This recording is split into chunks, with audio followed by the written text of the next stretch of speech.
বিশ্বের সবচেয়ে বয়স্ক শিশুটির জন্ম হলো মার্কিন যুক্তরাষ্ট্রে। ৩০ বছরের বেশি সময় ধরে হিমায়িত একটি ব্রণ থেকে শিশুটির জন্ম।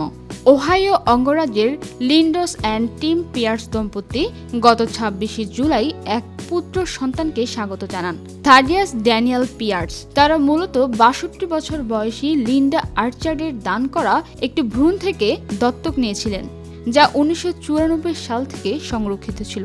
এর পিছনের গল্পটি শুরু হয় ১৯৯০ দশকে।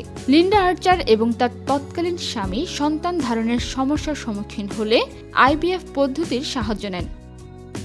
১৯৯৪ সালে তাদের মোট ৪টি ভ্রূণ তৈরি হয়। একটি ভ্রূণ লিন্ডার গর্ভে প্রতিস্থাপনের মাধ্যমে তিনি এক সন্তানের জন্ম দেন, যার বয়স এখন ৩০ বছর। বাকি ৩টি ভ্রূণ হিমায়িত করে সংরক্ষিত করা হয়।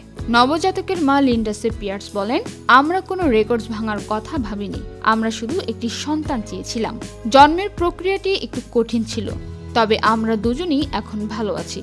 স্বামীর সাথে বিবাহ বিচ্ছেদের পর ভ্রূণগুলোর আইনি অধিকার লিন্ডা পান। এরপর তিনি ভ্রূণ দত্তক দেওয়ার কথা জানতে পারেন, যেখানে দাতা এবং গ্রহীতা উভয় পক্ষে একে অপরের সম্পর্ককে জেনে সিদ্ধান্ত নিতে পারে। লিন্ডা চেয়েছিলেন যেন এক শ্বেতাঙ্গ খ্রিস্টান এবং বিবাহিত দম্পতি তার ভ্রূণটি গ্রহণ করেন। এই সূত্রে পিয়ার্স দম্পতি ভ্রূণটি দত্তক নেন।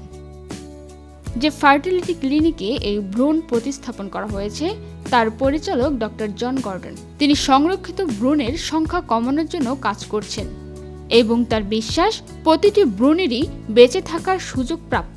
উল্লেখ্য, আইভিএফ একটি আধুনিক প্রজনন চিকিৎসা পদ্ধতি। মার্কিন যুক্তরাষ্ট্রে প্রায় ২% শিশুর জন্ম হয় আইভিএফ এর মাধ্যমে।